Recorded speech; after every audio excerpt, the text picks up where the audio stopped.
ಕೋಲಾರ ಜಿಲ್ಲೆಯ ಶ್ರೀನಿವಾಸಪುರ ಸರ್ಕಾರಿ ಬಾಲಕಿಯರ ಪದವಿ ಪೂರ್ವ ಕಾಲೇಜು ಮುಂಭಾಗದಲ್ಲಿನ ಫುಡ್ ಕೋರ್ಟ್ ಅನ್ನು ಪುರಸಭೆ ಅಧ್ಯಕ್ಷ ಭಾಸ್ಕರ್ ಉದ್ಘಾಟಿಸಿದರು.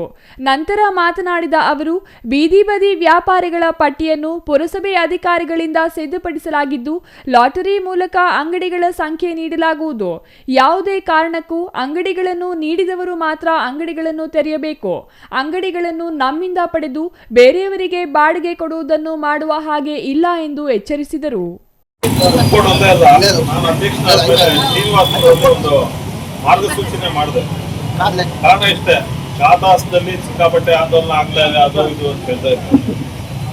ನಾವು ಆಗಿ 9-10 ತಿಂಗಳಾಗ್ತಾ ಬರ್ತಾ ಇದೆ. ಇದುವರೆಗೂ ನನ್ನ ಟರ್ಮಲ್ಲಿ 2600 ಚಿಲ್ಲರೆ ಖಾತಾಗಳು ನಾವು ಇಶ್ಯೂ ಮಾಡಿದ್ದೀವಿ.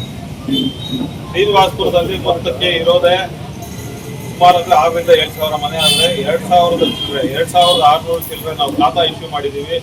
ಖಾತಾ ಆಂದೋಲನ ಮಾಡಿದೀವಿ. ಜನರ ಸಮಸ್ಯೆ ಏನಿದ್ರೆ ಡೈರೆಕ್ಟ್ ಆಗಿ ಮುನ್ಸಿಪಲ್ ಆಫೀಸರ್ ಹತ್ರ ಬಂದು ಮಾತಾಡ್ರಿ, ನಿಮ್ಮ ಸಮಸ್ಯೆಗಳನ್ನ ಪರಿಹಾರ ಮಾಡಿಕೊಂಡು ಅಂತ ಹೇಳಿದಾಗ ಜನರಿಂದ ಅಷ್ಟೇ ಉತ್ತಮವಾದ ಪ್ರತಿಕ್ರಿಯೆ ಸಿಕ್ತು.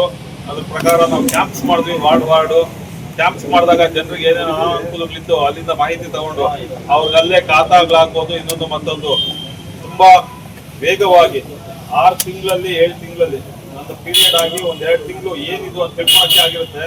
ಮತ್ತೆ ಒಂದು 6 ತಿಂಗಳಲ್ಲಿ 2,600 ಖಾತಾಗಳು ನಾವು ಬಿಡುಗಡೆ ಮಾಡಿದ್ದೀವಿ. ಇದಕ್ಕೆ ಮುಂಚೆ ಯಾವ್ಯಾವ ಟರ್ಮಲ್ಲಿ ಏನೇನು ಆಗಿತ್ತು ಅನ್ನೋದು ಹತ್ರ ಮಾಹಿತಿ ಇರುತ್ತೆ.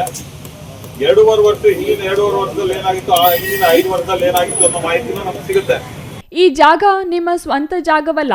ನೆರೆಯ ನಗರಗಳಾದ ಚಿಂತಾಮಣಿ, ಆಜಾದ್ ಚೌಕದಲ್ಲಿದ್ದು ಇದೀಗ ಕೋಲಾರ ನಗರದಲ್ಲಿಯೂ ಫುಡ್ ಕೋರ್ಟ್ ಸಿದ್ಧವಾಗುತ್ತಿದೆ ಎಂದರು.